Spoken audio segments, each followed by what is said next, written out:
go to you one in the mass in the me manager link. No. A room one can a allow us all the judge, your message me, go be a link. Whether you take a coach, Europe, the government take a coach me did. No. Go to you one and be a dealing couple life in critical lack on calling. Go to be a share, no. Go to one in a rhino con, banakaling. Nekon link a social media. Go tell a internet, no. The Rudy and Dial, like a talk the social media. Banaka can nekon social media. The banaka neka social media. Roger Lade Jane. Yen wereka yen woni. Con. Ngani woni ne ramo de jinekdi. Karamo de plan de use di. A mullet con she got nyantianamo. Yen ganwari. A chunk ya con twist. Ke dong jolly ki and the sugar band ko ngai ye won in a shwike no con ko wan yen. But kunyal de con lip reidan. De con a good and wo malatka my shwike no con chigi kuraka. Men de plan lat adin plan de nyolat plan B adin and wo ba kwen ba nung kulang ba kwen nang rei loga ba kwen nang kanaser. Sia de ngai be won mo a plan. Kan mano kon sha kwan te la manuari to kwa manual o shoulder wash ikon de kon kamal amal ngadien ka mal gor kunu wonne ba ganwar to kon do wash ba konak please yen shame kai shame yuaj shame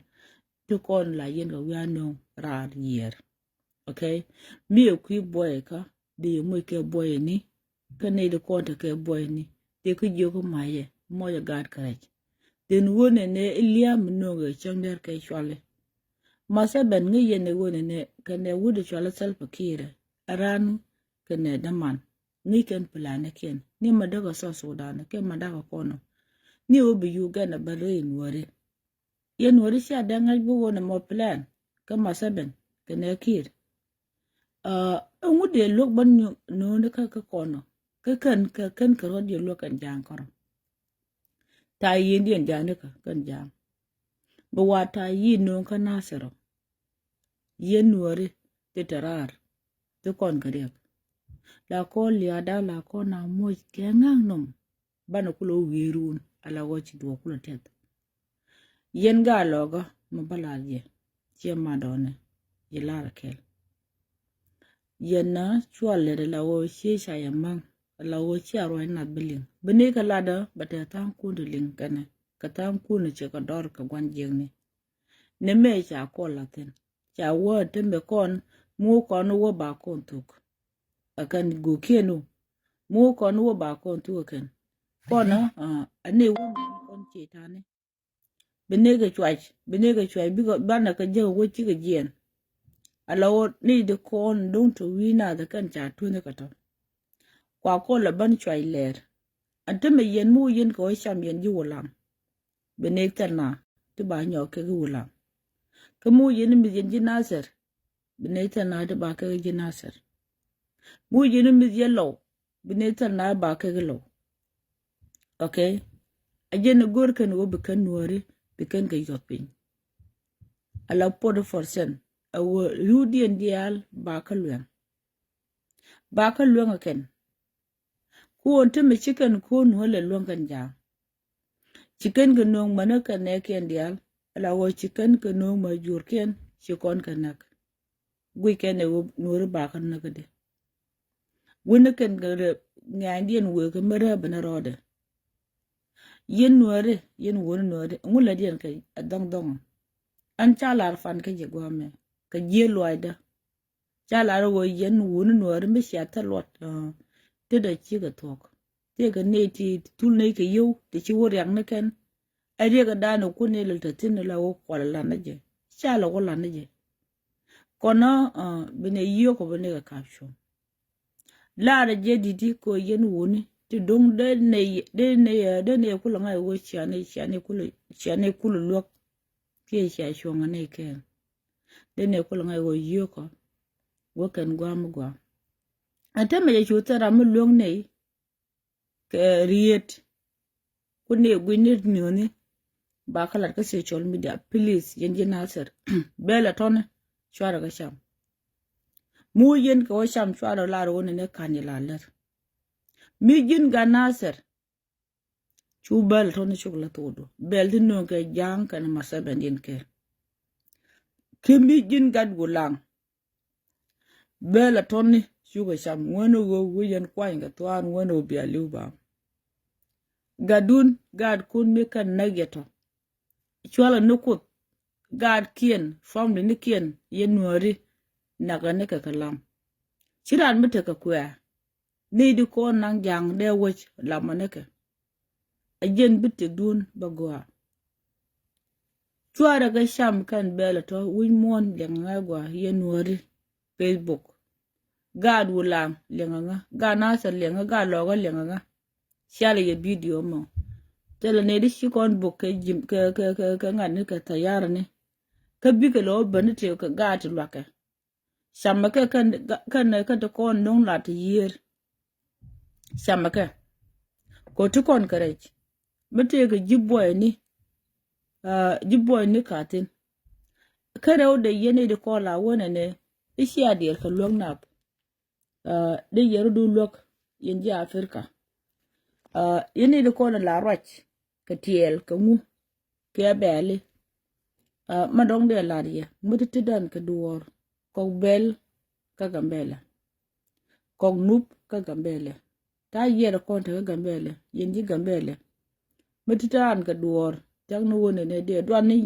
yin nap de ka kol kan bel ta gambele de ka na de ka dak ka gade ko ni shuji awoka akoba awoka re wulam awoka ka nasar din bel janga tibi kon banak ani mana kon la di jani alas bianga yugo kitikan supe bianga jagwa mana kon la ngar ka di jani tela manuare bianga jugo nang subo bianga jugo kani de kon na kon bianga yugo chaka mo ke yu ti dong bukan ben ne kon ben nyako mo ke ne ke wore ne yo ke ne ishware lele ne yakach chana moy ka man mana to mo yen ka wo jekre dun lar ke ne wona ne ka yen wori to go den ko to man wori chi ga tu ka bot ala wo bel to ne ka kan ke chi ga mu wo je wala rije an chi ga mu bianga wo shamu ke yo gora pe ne ke ka gora pe yo ne te sha kamato ba ko wonak ni yene gojo kor yone ejen kor na ke Jesus jene chenga na ke Jesus jen kor yone be ko ke Jesus ne kare alang daro ejen che banatam mbane ye na ke ye kare alang daro bar yudo ko na kam ke yutifik an barar ko runwang ta kan ne ke Europe anana ni an ejen je de karoda tawi ko lendama na jen kwal turgo ja wal ngai tawi kul an na jen je de karoda ko an kanien ko didi tamashi mare pega dan balar chinalu chinalu ko kwen chana lu ko kwen an go de je wona ne bianga leng chi ma we gwar we loga we shela we nasar tinu koreliet liya dar cha kolla tin yellow en ngi ko no wona ne cha mo ke jabe cha mo ke din mi ku yen gwa be sino cha ga loga page cha book gen chimni ala no man de yen char abia nyur en wona me fish akwana me te something wrong ayo nya la wono no ga cha na bo ala wo bit jumping ka janga jenta tino kene kan woro ko no ko ta ka ngade ka jube owo ba ko lon wale ka nuoro ko ka jube ko gor ko was situation dien beje ala kwa ka tura tong mi elo lel ne kunene madong de la she mar we gwar ayanga gong mate didi ka yen ka me yen nga yen ko me de le juje gog dong jolo ko dun jane ka cái chia na ngong ti na we cái tal po ni cái gurum kun ka ne mà de yele nyur che ka chano ke yen te wona ne ngal jen ko da ani chi wona ta ko te ora bar ko chia no go do ka ni ka yen ji gambele ma de yele be da ma te la pator mala na na billi ni kala ter kar ka gam ka ngada ga social media yen ne ka yen pator la yen wona ne ai shi ne do ne ta dul ai shi no ne manen yen ne ka ko kan mun ku no ko la yen ka le ni xiang ai yen ba ko me ku go ni de yen nyam do la go bo ka ta na na cha no kon ka ku go ni mani yen pator bo de yen bo de yen no nyam do bo ka ye bai bulu ku ni yen ga na an wuce a je na biya la wo kam na sa da ka na wulam ka kam la go yen ji gambele ko gambele ni sa bo pala ga ka ngada gambele an ko do ani sha ba pali jaga gambele ani biya pal ani biya rai ko ani biya jal ma de yele biya da ka sha yurar sha ga tuk ka pali sha ba lo ko ni yur shi bana shi nga da shi lingo shi je ka yo bilinu wona ne shi nen kana me ai shu na mi shuta na dorun ba la ka mun yu ti 200 e don shi mi di shi lat jin pa tor gambele ata mi shi de ga mi shi de no ko ben kon go ne yo bene yenen abodo me ma tina ma lwanga nama mde le barai ko ne sha pala wona ne roi ne ka social media jala pala mo ken wod lwanga na ko tele pator mi shugum barar lwanga na teleje la jugo na chana manen kayen pai kun yen pastor chine ku ngai ta ko ne di tia palde ke yakel gwini ni ye wo dundun shugula pal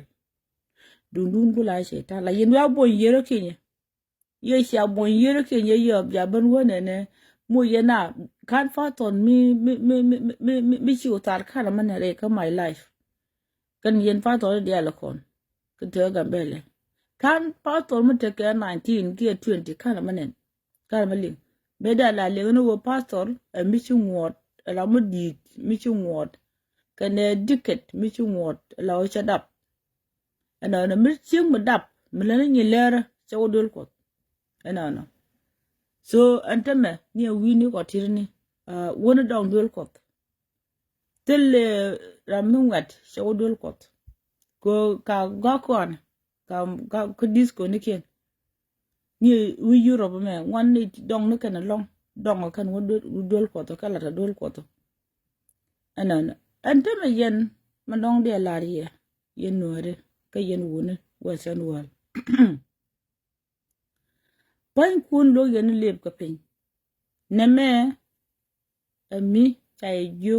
atit a wun bi shirka ya ana banware baka yo pin bika wanda ka 40% ka 40% ko la ne dande kan 40% kwela ni da for da family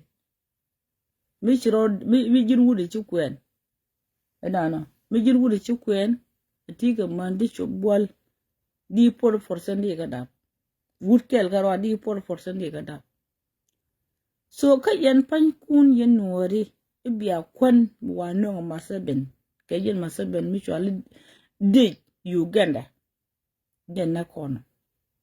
wode kon ne ka dutu gul yen pan kun sia dai charo kono piaga ni pone renyal mo di na gor ramere ka war gwa de nyutun de bok pone de bok dumbu kwa lo kam loy de bel ton di yen ga chwa yen ga chela di yen ga chwa kan bela to kayen ne di chwa ga naser bel ton di yen ka wang ka mani yen ga logo bel ton di yen ka wang manong de la yen wala wanga ke ko tele reason me de yo no kwen a chi UN cho kulo matuong ne ka masaban de man long ne ka ngukan ko long chan we die no en we die na mete ga chan dia lo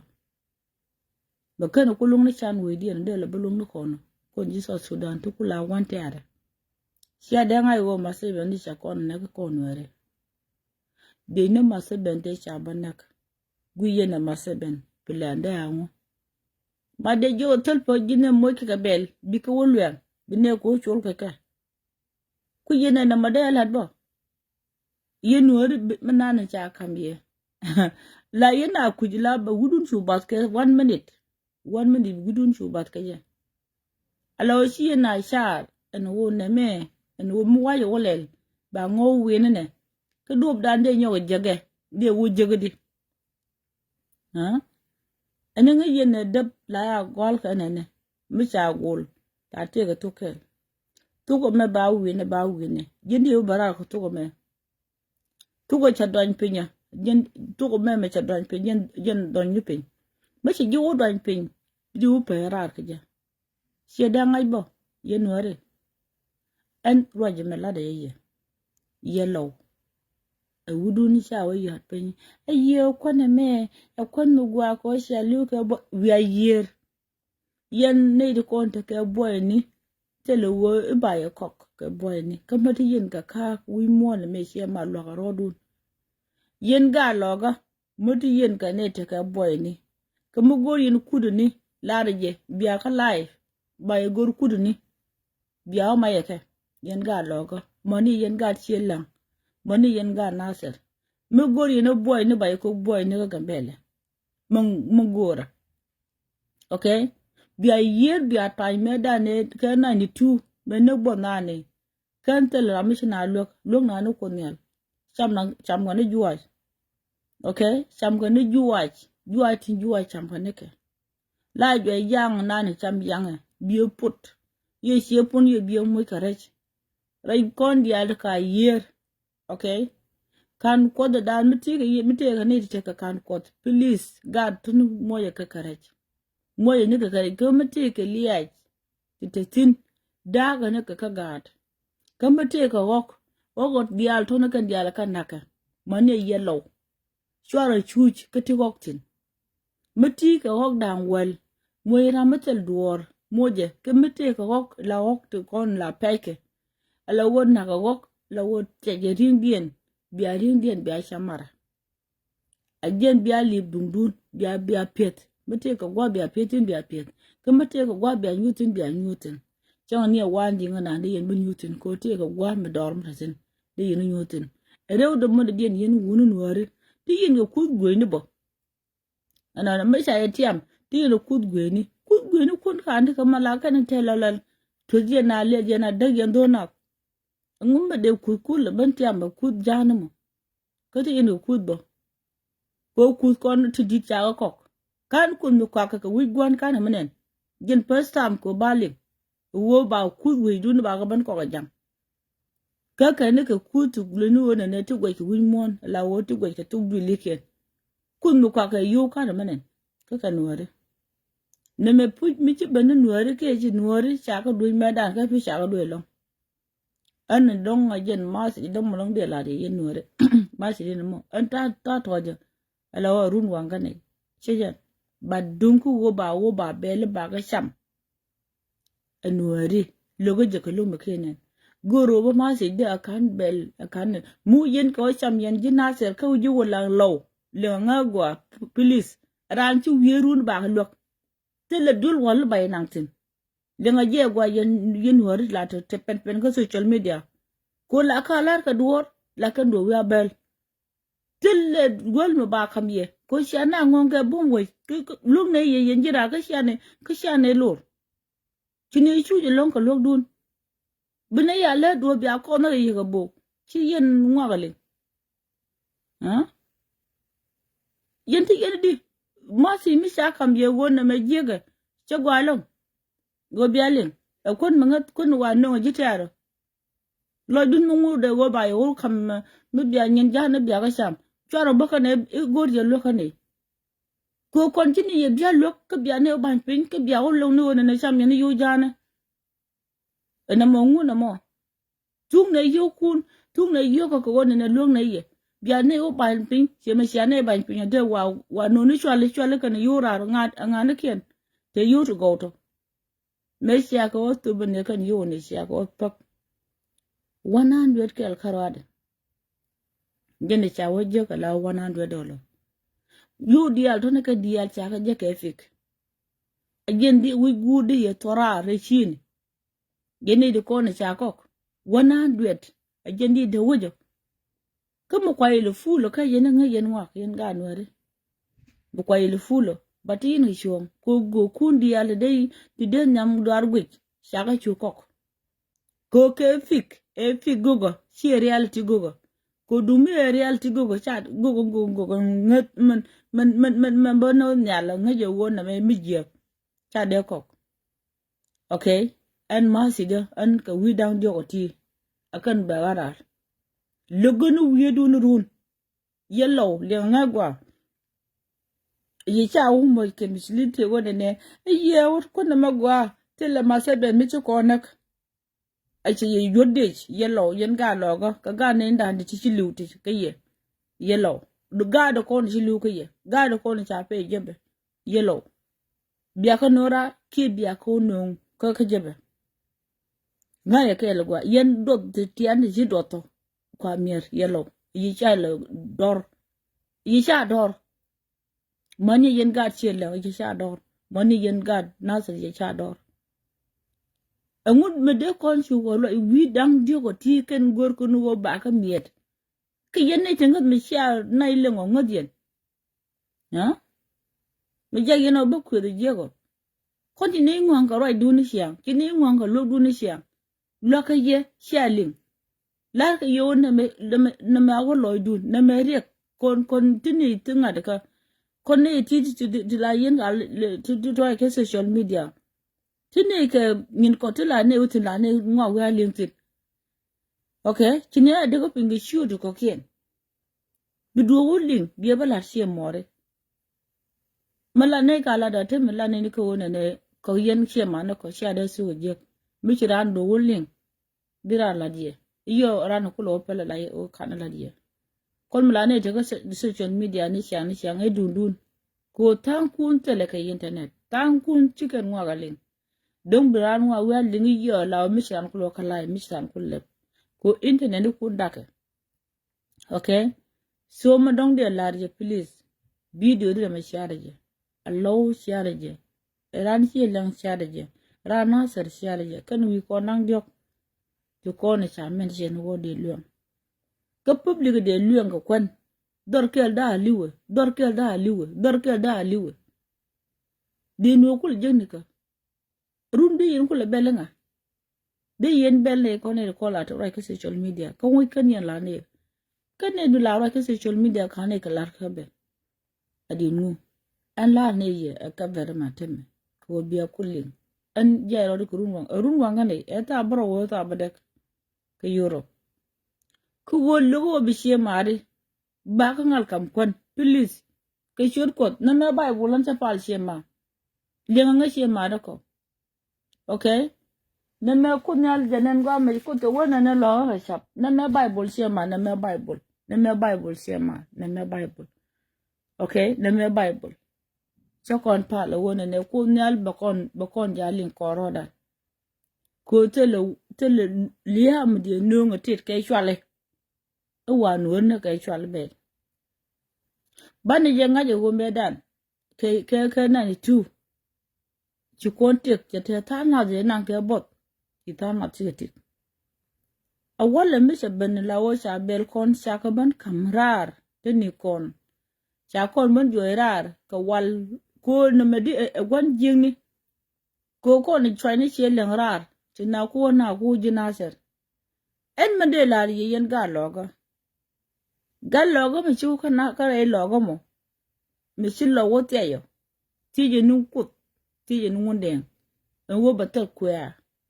kan kwai ga ta ko ne ko la saf to ko ga logo la wonak yen di logo biara ko ne la ling rot ka mani yen wani ka mani yen jidaba yen ga chelang shi wore duno ke shi lang shi wore duno la ma kwai ke kalam ka bigari onu ba ngele kut badak mi chwalo to go me la kudade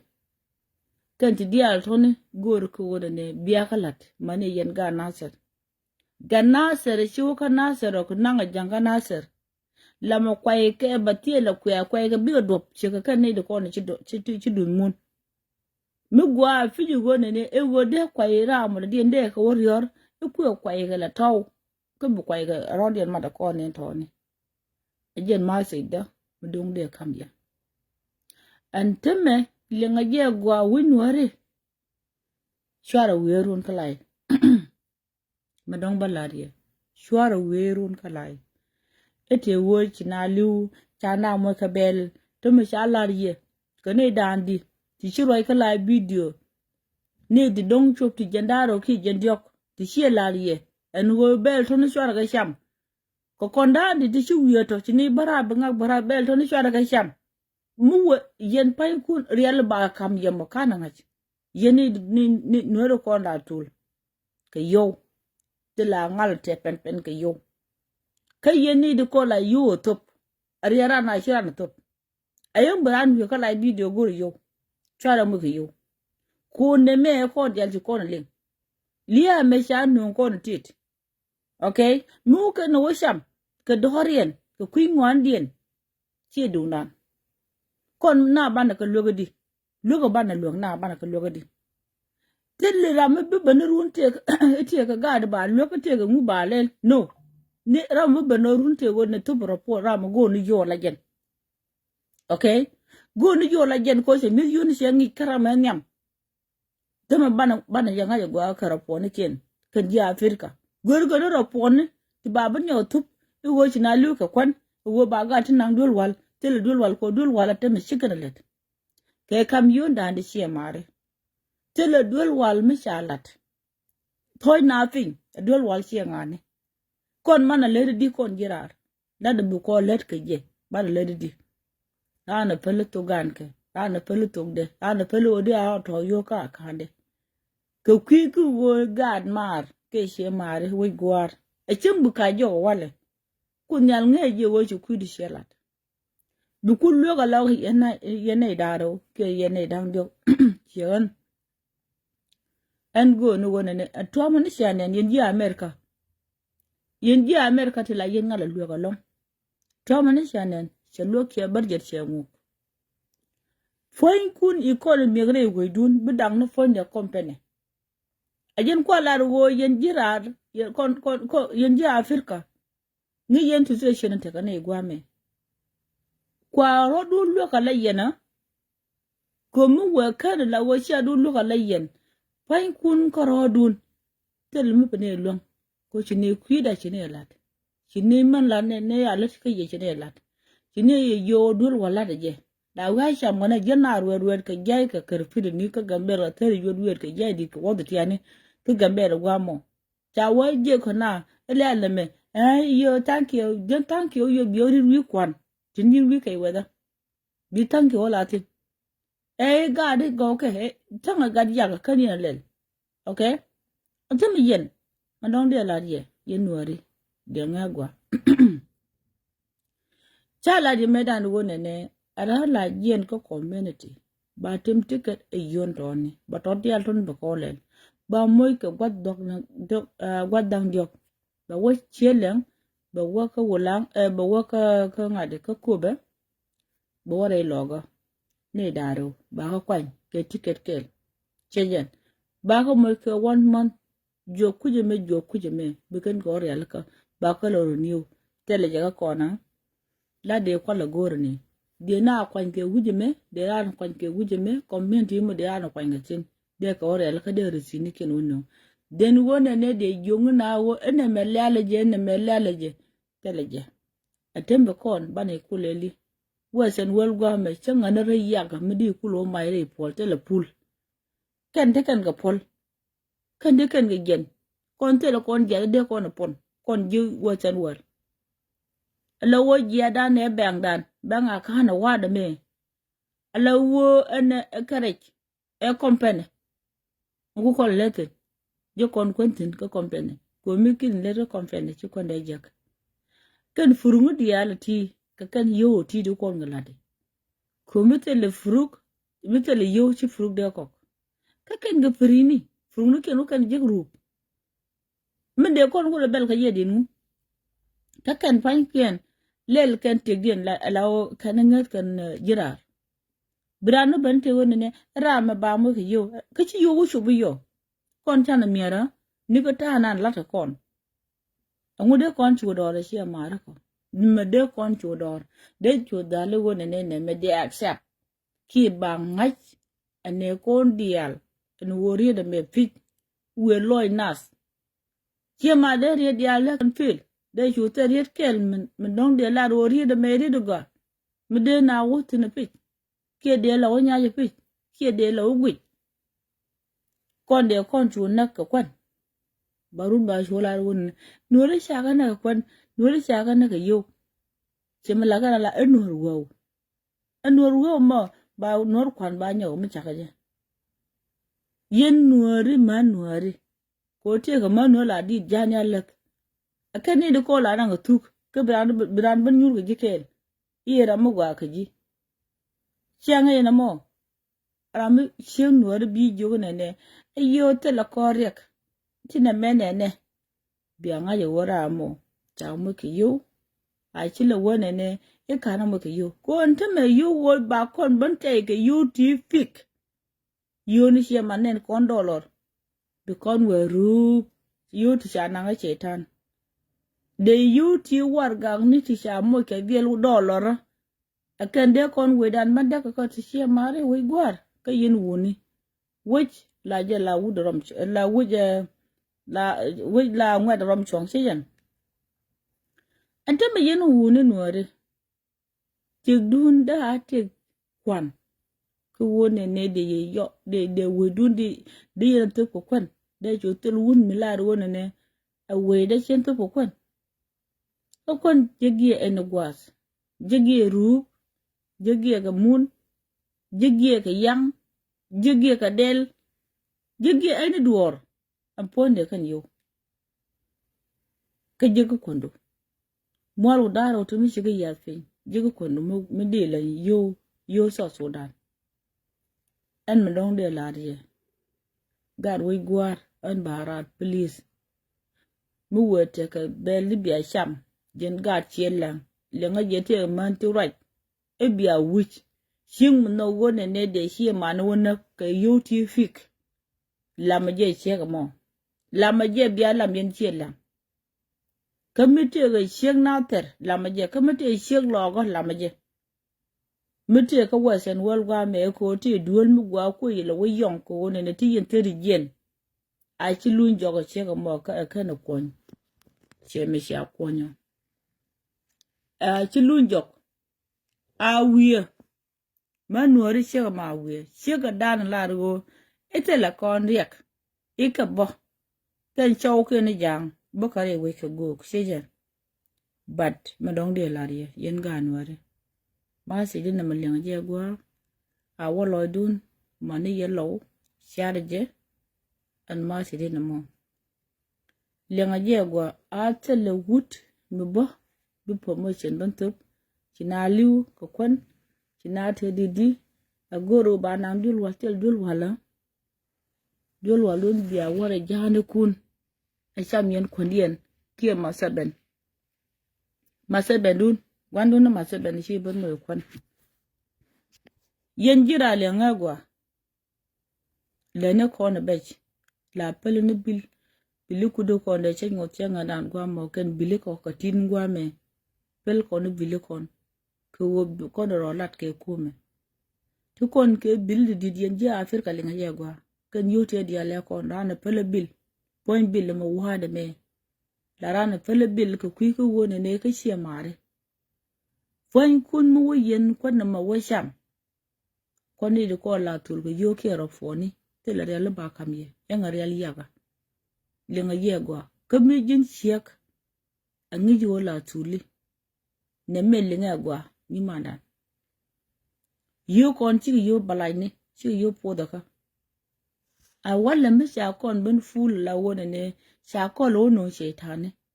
ka wada ba gidul kun ko daga gambele me chi ku nyinga shetane ba ka ne ga gidul ko atije mode ko nguti ga ngi kun ga gambele kan pator gambele en wa chi len wa ga chi raro ba jina ter ban chi raro ba lo ti to mi ka jebe te mu cha chu jebe adin mu mu kwa na widan jo pinya anwu ja widan le kedo ina me ye sheta yenje gambele fatora gambele yenika me ku yele biedo bu kul yene guji wum ba nga social media ko ci yu shi to ko tor wa be yu jokse an me don de la yo kon jirar me jin cheg la tul yu ko to wa ayo ya yo de ka yo nyama aka lwa ka ba ngule no chu yu to yu ku chu go to yu bi go to bala after la wa kan ko na makana sham akan ko na makana sham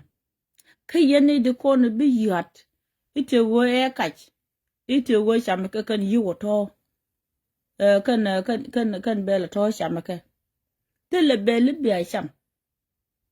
shiga mu pona mu woje wo yoda ka yen ji Afrika abayi jo ya kach ga miluna ka bodo yiratin yene de kon don kan wi kunda lora ka ne tona moya ka boy no ya yaje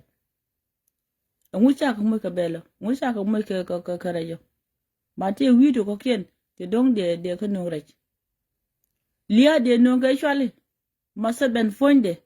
shada ngai bo wono mo liya ka kon masa ben mi ko na kunak a ku kon ling ni jego malada ka Uganda we na do ni shini we na do ni to share logo na no be ti male mi ci wa male do ke ji ka teti na masa ben ka jala kwar wajo di yin ngai bo wora mo fonde de filanda ngu ko chenga dan wa da no ko da ka Uganda de ka da cha joji wi mon mu wi ka wonak abi bara bi ka nak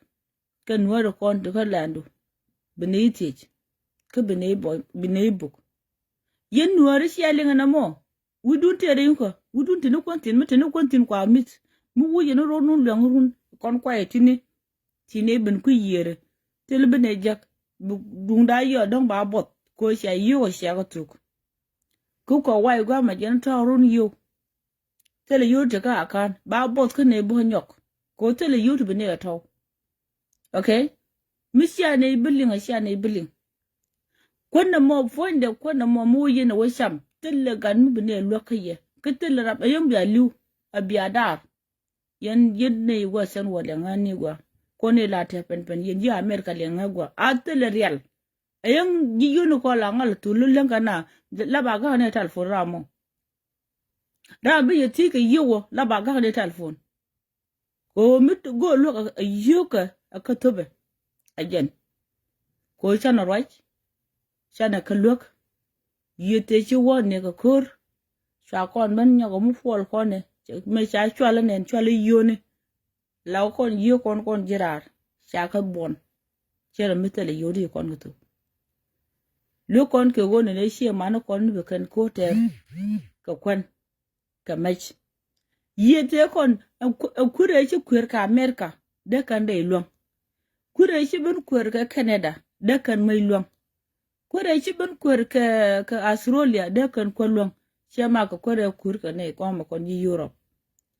ke 1 month de kan ko de tere ngon je ko man plan china woni am ben na gwa kelo bilino sha ka jo ka sha ka gur ka yibone ti te gambel to ka pin de yundi nyin wan chana jak yu ke nika a ti mi de ko nti ke yu ke nika che ga jo che ngandan yen nore gudu ne me tel do mo te til mani kan yila che ga jo do mi chana ne na chana do ne ka kwara nyam nika yu te nyam nika from day 1 nika 2018 etul kon yu ka kwa dia le kon ti lat ka ke del mi chi kon je go che jen ateme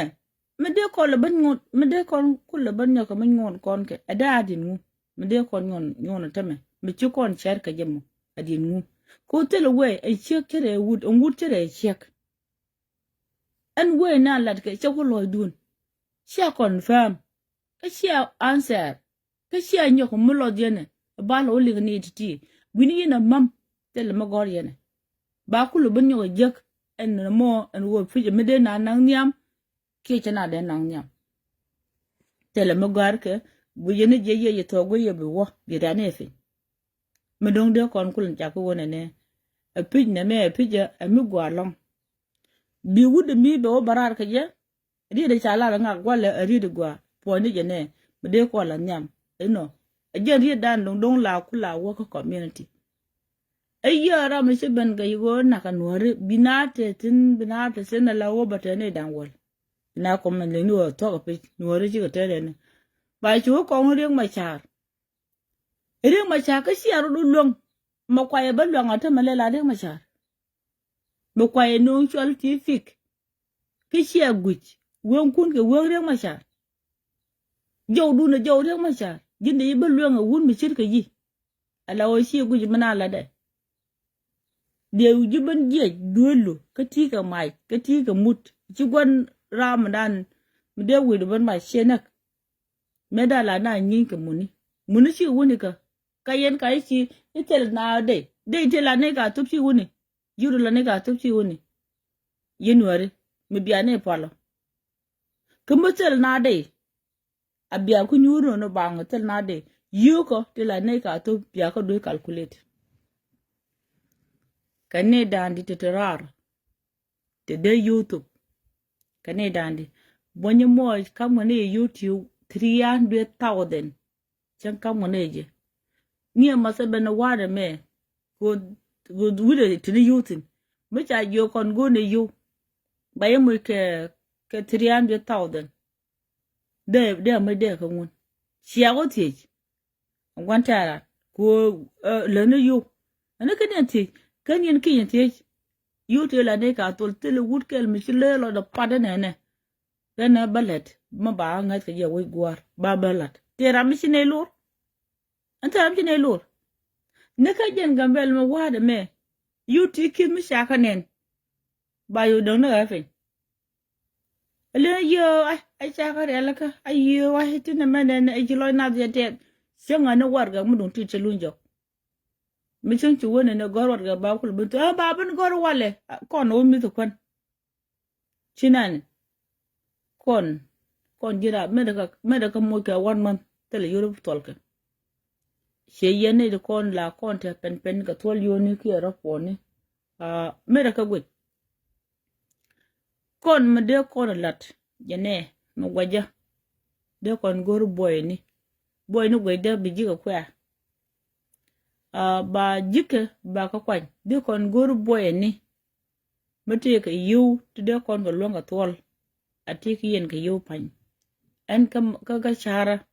lo pan ken de mo kan kos ti chuk dies no pan loga de mo kan kos de ko ka de ga yu de ko ka de mi chuk dies no kan boy dan wol dies no de ka dak die to dies she langa dies ti kan kos ke ji jina ser ka dies lo ko dies te gwama jan gwaja ko wona ne de kono goch en lel ka ne ka kum de ka lela kum den wo de yu de ka tole ba ko to no de ko ne ka boy ni de ko ne ka wuje me de ka nangaran ajen gwaja na mashi maro ko mode kan tin kan ram ke de kwan alwa jikan ga jak ga jok no de kwan ke ran chela de kwan de jo tirni di tin bi nang shelang di tin bi nang na sa di tin bi nang re lo ga to ticket de two way ticket to ka jo nang dio ke 1 month de wa ka de dole to ne de ka wo de ngwan dial de ka wo ma yer go de ko de ko mai sin jin no go je no ma she ma ra ko ti dong de go ko to ma tum ni yoni ko go ba yo ngok su no bo in to ne bi ga no ka ba ka tin ko yo kon bi ngo kon be ni bi ngo bana yu jing ni ka nyok gwa ba yu jing sino ateme ngone ken ni de kon dong li wolong te hie kon ka ji Libya ka ji Morocco aka ni de kon ti liu ante ora kon antam situation do ando konten jere situation de konten shangara den ji Libya yen manwari ana letye no mi sha yu jek ga Libya tini ma Libya de kon pai da de kon ka mu ke YouTube 1000 de kan ga ken wo ko shark ka ke ko kon alia me te queen dia Chung luồng này đang đi chứ cái chuyện chung luồng này đang rồi kia này đang được chứ chuyện mất cái này thì nó có phải để cả Libya tin để cả mọi cái mà Libya để này đang đi mới sạc cái giấc để cả cái nó có sạc cái phải mi để này đang đi có sạc nó mới xong thì cái đuôi mới luồng cái này để cái nó luồng nó mà sao là gì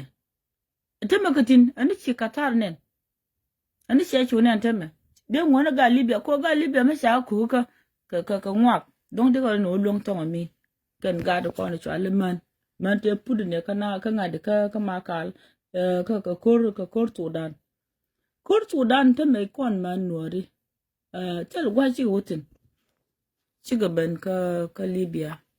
en kore dan kor chumal de ko de chi to ka chumal chi ga ben ka Libya adak Sudan ke liu tel gwa chi ne konutin ne kon dial chi ga ben ka Libya deme ni wonka bona ga Libya bena ga nuara deme ci da ku dagon deme ci ne te kon te gwor ke te la barar chakaro gwor deme kon men bada lungu kwi kel ko to kon ga ne ci ku je me kwi jalam ne ko ne tindi kan kwi nuara be ni kan ne ti to kwi jalam te ti yar ka te be cenga ni duor te la me dia na jak jeran duor ko wade jeran duor ko mede bitelima beriare ademe jenjene bichonti kane dan die kene daro nyamar bichirano misejek mulo ka Libya loga mijira mugo loka shilo tianga lok lele wudu la riet ka Libya podde meme te ka Libya jen podde dini jen long ka podde titere note te markete ka chamani ko ji Libya saram de la waka ka we ko yo ko te la we yagot ne kon go ma jel kon e la char go reida siga Libya she dem no en wo tay ke je ko te gwa de otin please ne kon te Libya ma dong de la de ma ti ke gen die chai yo de ka an choja nyamaro ma te ga mtodo kam ne ga Libya kan gundu kon dial ka sejin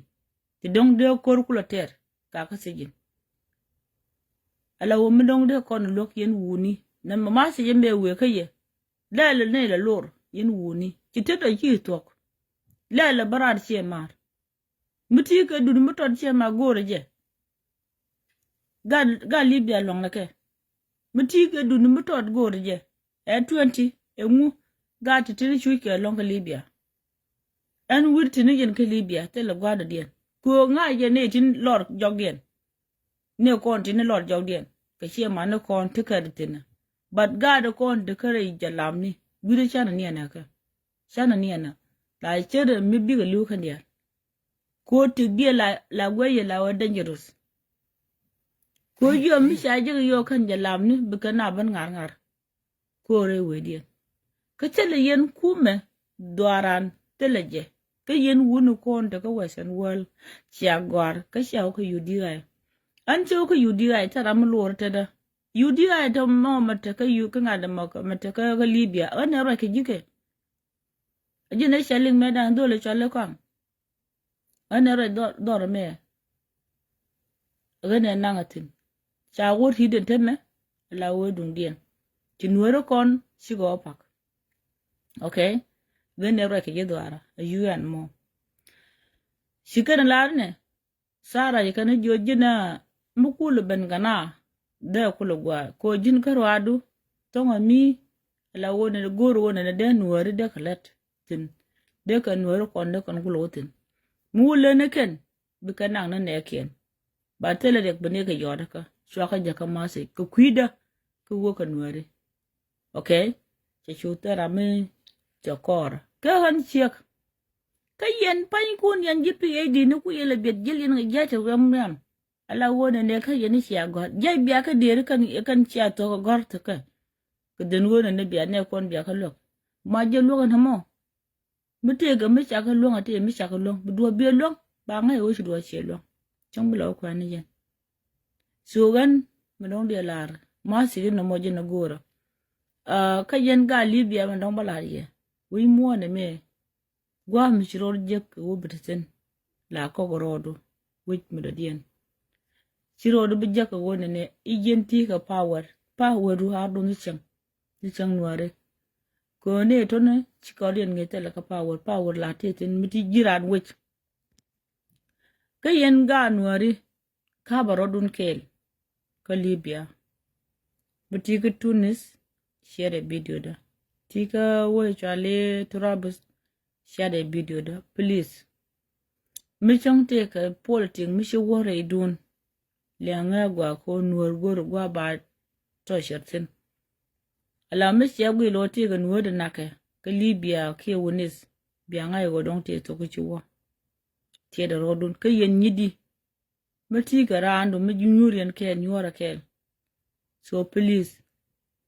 te gwi mon a liang ko woling na rodien mi ling ye rodun yin ran gwani jen mi chwal tiel please mi don de la chang ti kel gen gwantaro ala o ti kel gwantaro ko gwe je wangu gwa so gwantaro no mo chuo ngas e worando da jien da je banduel da ran wo chol da yibanak bi ngaje wona ne gwantaro matiyen kelo chuo ngat along madong balade ngaye wo tien kel ka jang ka Libya ka duela kelo chwaro dun ngada ayam bia to dol jam bia mon kelbo neba kuje wundi de yo sadap kram dien ko gor batik be yar mugwe jila wo bumi de yar gor je wo be careful yen dol ko onte ga Libya ka jankel a jang la jang e woni chente sin no chendi chelo na je gor kon wo bana pel el man nya kem yong dal to ka gwante ara de ngane ga te wangde ti wang du bi ngane wo ra mo te ngula da ke wo yen nuor diala ti mi chwala tiel te tiang redan ka jeno moy kon karek amutel ka mo kun me tele lot e wo ran mu gwiji ka wang mu gwa na jena long den wona ne birano tel ka kwan mi cham mani je ka bo barare yo kara mo poni run jang yite gare bo chon kel hiji amutel ka mo yen jitila brand wo kan ishe na beto e ba le dun no mo bi ngubu kulo jekseno ko run kulo te ka tiele run biya kulele mu kulo te ka rek ngabi kulo ko yen jitila kwa tielun kwa kapsho ne me shi banu wona ne mati ka kondo matot da ni karamata duwar run me ramanga yo wona rama je chonke la me dan ba dillo kana me run ba yo nyo kan ne me rol duwar yen ga nuare loga rodun kam ni kun okay mati ka kondo matot chama je ke diran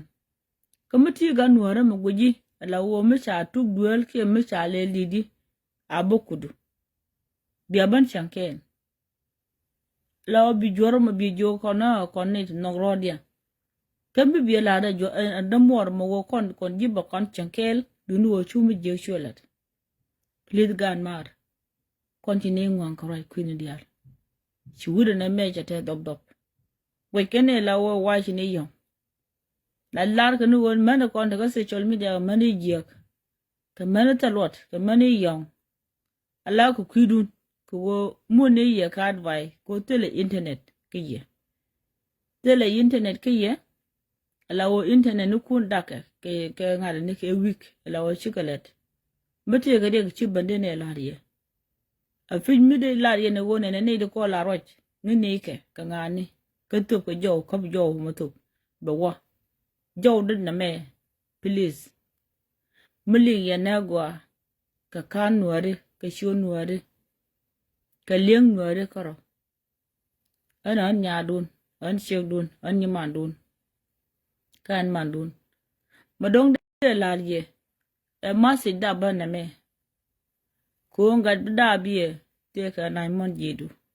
rodi bech du ngok bitedi pon bech gachi ga mi liwe chere mi liwe no gadan dabi chere mi liwe ne jen ka shega mi liwe chere mi liwe ne jen ke nyi mor anda ko yake ka wudu ma liwe chere mi liwe ne chawdu ati yen kel ton ba la die ko liya nuwar na me yega tana da bech te ne te ko ka we gan manu ti agwe ni ala wala ke di jani la shira mate lo dien ke mala jangamo ke bro ban choli jinwar ke bro ban choli jin rammi don cha de ko kapin chen wan ya ke me mu na wa yo ka reality point gwa dong bi ko dong jol kan jang dong jol to kan ba ka tino point de gwa dong no gwer ken chen de wo to po ne ko chen te wich banu gwa dong banu jen wich ni wal mu na ga tok kara bi ne ka jen dong jol mo kar gwa dong bi ne ko dong jol gwer nga gwa dong cho lo gwer an gwer mo po ne ne jam be ne re jan to ngomi ke wodi di emi ke te shala le wal okay ko banu gwa dong ni an kan chak dam na ne long no mo che yen ka chen da ki ne bul jani ka lai video mu na won reality kuna tu du liken mani kan jangai kene wo kar ken dial bakare nuore kar kon dial bakare jani lawra nyiran kan malene che yen ka chen da ki ne bul jani te ka thana te de lu nu wona ne de an ka ki de bul jani bar ka hiye more chai daptin ka chila daptin ku jinu gwa da ku jitin ku jinu gwa da no gu dong tin la ling ni je ka story che la ling ni ki story che jen ka chen di jan chiang man la di jani ka life man dong ana chen di jan de las ku wan jang a jeno ko no bana nak mane an bana nak ka gwa da na gore che jen amen lade ba dil gor andi janga ku lat ko ngu atalo nga di lezia talo nga di lezia mo ajin go mala di jana ka shika di ko lat bo che ke li ko de ne yen wor la yen di ko lat ka shini di ko lat man toni shika poje ne ko poy mi je wala ka pe adin mu ga long nyama nan di ga chi ga lo ga long ko shi adir ka lat tere che gyang mu law khala video ka di nuare la wona nuare ka di jane mani kan wu nuare brante no no ga na ka di jane ka che lin ka ku to jane yang aranti to ganu ku ana na ngone ngan di roi ka to jane ka di jane la ko le to jane bad ku wona ne di jane de la ko to jane che de to ana na okay to jane ngai lawo shendi di ndala ko gwantero ngudi di den ko la kjemo ngudi no kjemo kishe gor wo de bi aduli ene jen masida mu gora na mo ko ba kamye ko ne nyen kon dia ko let kon ye ne de kon de ko wasan wall please goine me chitu go ka kam win dang dio kam loga kana kam chelang ka kam jinasir bijin shek me take a right tumna advaidu and wo bela toni charaga sham mu yen ko sham kai tele permission miling ne tele formation ne sham ne mu ge mu go lo ele wala haja abela lo ele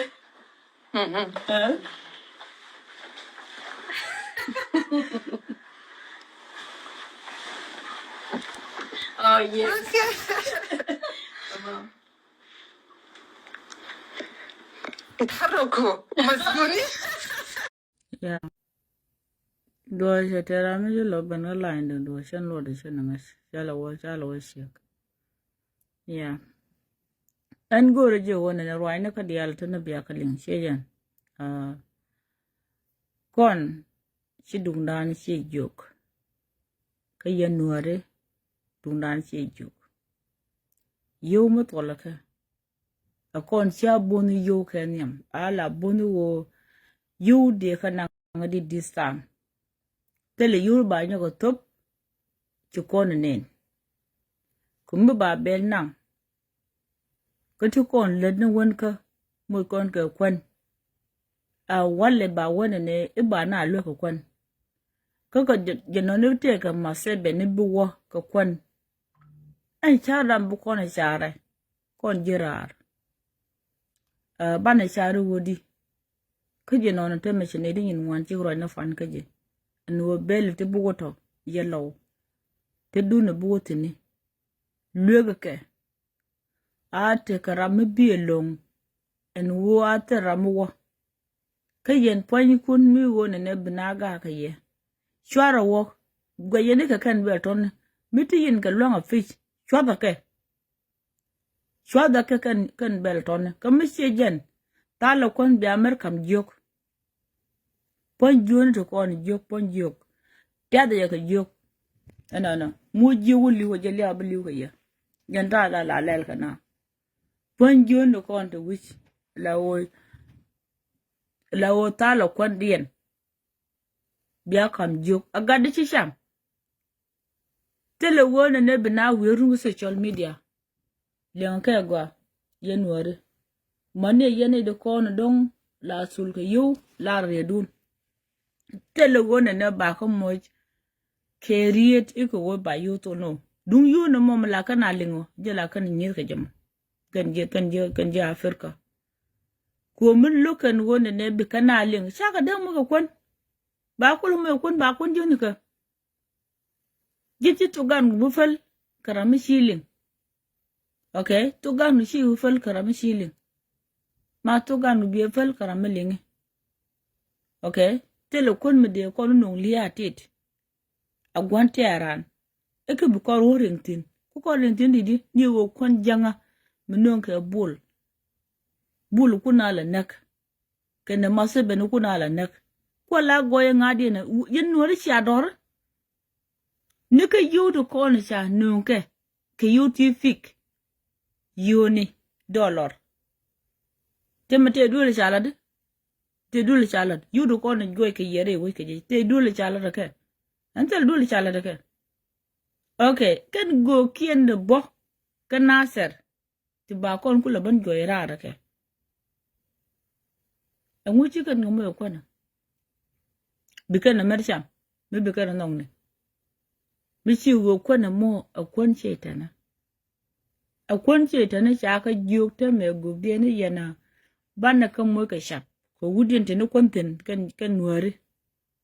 nika gade ken elaw ya kon juk elaw lo dan te ni konten tele mera dien ko gubden ja tele de ko tele kon guk ci guk jane chekan manjan kwa go ya teme ko ni kan la video ko ngi ken dukan ku ken ko chin war chetet biga lai no one day ngot ke kan lai kan manjan kan lai ka ko go biter kan ber kan lai video ngot ke biga wiye ka no rodol biga wiye ka telba ka bi wiye ka kwarken o ka bi kan kwarken kwet ngode chung war jatin ko taram de onda ka dupto ko ken no na atwa engunde kon kula de kon ne di wina lon kon wore ne di kula dwala ken ni ka chion wore bu karo mo ka go cha go no cha yuga ni cha ko no cha wi to ko ken cha ko no men de man ande ko ka mi ko la gan du nuoro ke yen man jane mu ko la ken yen karo ni che jang ken nuor a chek atele try to ko ken da gwa de yen ko but cha de ko ke twai de ko ken ke chetan kun ko tune ke chetan bo ko nuori but kan chetan ke ken la ro ba jang ba kan ke yelar so ba po ja je ga ba dup ba po je ba dup ke yen jang ba ne kel ke ali la ngade la bel ba yo ken la o donye jog dun to mi ba ken dia berum ko wo sha wiya aterule no wiedun tiede ya kanore sha lenge quiz ngama rodun ba social media kan TikTok sha leni nore ga quiz bad nuor me sha wate ka mu ko yo Google kaji mu ko taro le ye che ga gizar le kan ter ko nyen jang biara ga ter pat pado ye ga tamijini ka wote ya la ba ke le be wote ko dare ngode bia wieno wale ngode bia wene wale wene ye shine che yo shine wi bani nyur one day ter kun dial ka kane kune gur ka map gune ne ka map jang no kon lom ke nuori gune ka map te ne ka jak no chene ka jak changa bane ka yor na ne ma bijang ro tara ya ne ancha ya ga bar yir ngude tai natin kuoga ka gad kun ka kane te riyak mi jin jang ma amur ne na nuor chibu ko long ko cha mur ne ka cha taru ne tel je na mo ladan lade kon luong ne she man ko tin cha udi rit ke yo luong ne ka kan bai chine de la nonsense ko ntone ko ngini ro ko kon nuori te bum long ti chine ada mo ka ni de ko ngene kwara ko kwara ka ne no twai ndo ken che mo korun te ma woni no twai ndo ken che wo ka yugan la ringa je ga kol kwai chunga ya da yang ya cham pan ko la dot ya shara ne dot ya korun tal wa ke ne dot ya la kai ke ba jo so la da ye chine de ra ko kon mi wa no mu ro do gu ko na do la jen ka na el mi don de la yen ga nuori please yen won nuori ti gujeto share video da lenga je gwa kamati ke wud mite ke won me bi lenga video da a waka live advise de man dang kam ci man kon low in bel mu yen o ka ci ma dong mu yen o ka je bel ma bala ye ran ci wa gurun ka yen low dia la ye yen ci ma do ne after le real me bu cho da ka ko ci kanalin mo ne yen ci lang te le real ba toliye inni rambu wona ne she mare mo ne ke yo no chora top yeni ti mamba ni ti la yen to ko yo chora yo top yan kel mo ni yen ga nasar tele yo du ba kam ye ko wo mi sha ne billing abia bel to no bia ga sham che mare ko ran ti wakrun ga life ran ti wirun lenga ngagwa yen nuor le ngagwa kon ni ti mamba ni ja kon tulu yo tul kon yuni siang tup ko report che mane kon liuke ngungu no ayang bia nyur ko live video yen nuori to tul yuto tel yuru ba kamye kon na mi ci kon be kap tiak ci yi kon bia yi ngara bia pel no to ganku wi kamne karamoto dien mi ci bilin ko ci ko chup ko gado ko kien che mare tawno wo tangala pet ke boy ni boy ni lal kok boy ni ka lal kok ba ka nen law ne di ci wu yero ka ne dandi den wo ba ka la to bala yu ba ka la to bala yu kwan mi ga beli mi ga yu wal la ni badan ateke to wada na ateke ba ma daga ta wal bala kamna go wal ja ne ka dol wal ja ne ngabi dol wal ban nyok lele ba ban nyok sham yo china ngwan kia ma ko ka tol yo ne ba ngule jenan te me wuja na goten ko to kon tul yo ne ti chiro dan fu ana jenon de la ya na mama se de na mo che jo nya long oni man sara do ya ke Europe ka san ta ga me ya ja ro de ke sa bro dan tan ke 2 hour ke 3 hour ke kuidun ala o cha to de cha fal so jan je de ro da wi ko le ka ko lo gatin jan tan to ja ba ngod je tan to ja ai ta to ja no jan bai bola na me ta to ja la la bne ta to ja nan ka ro de je tenen wi ko ka ro de je kunen ala o ta to ja ka ro de je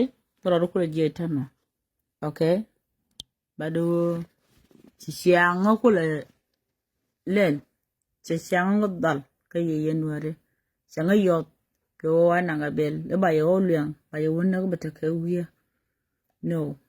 an ma dong de la de wani kun dial ta karim tin ta karim ka silang ta karim ka lo ta karim ka jinaser ka yan family da ke liu che ma dong ka lo chen toida cha nyimar ya ko na kan na silang ne karim tin che ma la che mare kan jinasar da ba ngotin so an ma bara ga ma bara ga shudun in ganwara ko an ni ma don ta karem kwini pondial me cha do ling dia la ye e wona me chagwa chware twai me da ne ne bona na china bon china ne galon kai china mis ke juaj kana de yen cha ga sam kan china la ban te wala me china la ban te ga bot nang na ya cha me kai ko ya mai yer ala chware nyut bang yen man dung du na chi kut we are my year which are my year a be a road ku mo ke mani ano cái year dan topo dan take ngade tol do dan daro take rech ana which are me no kam take ne take a boy ni which are kan boy ton bi ka lok yin ji boy ni lok ne ton ano ka ko ne di kon take gan vele ana miti ko kwandu ke ti yu ku di en contribution ni en adwan de yen bon de yen jur no de yen ke belo kon ke ko kan ni de ko no chak ke mete ke bon de kan de ko yan year de na my year ka so kan de al tono yen gor kon ko ure dan cha ko yu de yen ga de kon la ko ke yu la yu kon yor ka penya bia ne kun gulo nak yu la kan ko bia yu kon siage shara perurun ke yu bang ko ku yeno bia che mon kunak ke yutifik bia ku nyu ni kerun ke chi che mor nak manu yu ga ja de nu chon ko ne yu che ok che mo di yu de ga ja ne me che ban na gyo ne la kwang do de chu gwa tsak ku bi de mo de bia nak ada chu gwa tsak ga jan gwa de ne me la kwang do de o jan gwa yu ne ku bi de mo bia kwak bia wanak ko shi bunyo kanen run biyo kulor nyago tem gwa ne biya do kamal January temegan ba kairar teme ka jan tiang ma wa ka ngad te ka ti wa kok ti la nyin bisne da bo jakan teme en jen gora ma teme ba kham ye en ma se jen ma ni ma don sar nya kim ya ni chen te ma ka na char gong yo mo ya lo yo nya lo ga yo la wa cha ko lo ne ani ko ra ka live video ka ga ni lo ka la mu dien ko ga ni lo ka ni ko lo na kan to ka tung mi ye ka ro mi ye che jan ka jan kunal kam po me chen to so jo ga lon ko ne jiran mu cha dab kin yal ga lon ko ne bi che mo be kamase jen ma se de na dong de kam yo ni bi ta kamal ban le je chon din please ka short kot shonware abal cha kai ka nasir abal cha kai ka wulang bal cha kai le loga please bela tona tunungo to gola aye chale nuen che yen manuare chang no wo chamne juaj chang no wo wi goru kai chang no wo wi mai yer madong de laria chang no wo wi tom no pondo tan wi tom no pondo ko kwan den wo ne i ba ji wo nyaka mi wa ji na katit ko kwara mo den mi wo nang ni ji